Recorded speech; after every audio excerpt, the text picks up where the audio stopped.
алдындағы қозғалыс көлемін анықтаймыз. Ол үшін ең алдымен сіз бүкіл жаңағы менің қозғалыстарымды қайталауыңызды сұраймын. Ең алдымен мына екі қолды жоғары қарай көтересіз.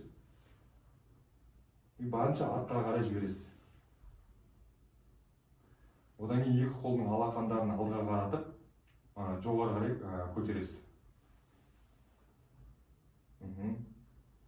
Одан кейін ротацияны анықтаймыз, яғни екі қолды алып бұрасыз белден.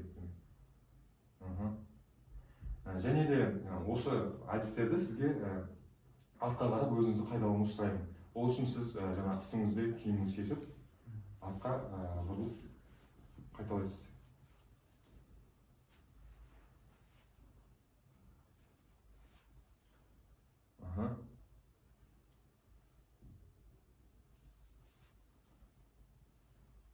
Жоқ, осылай.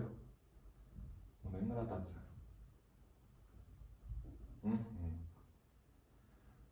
Бері қараймыз.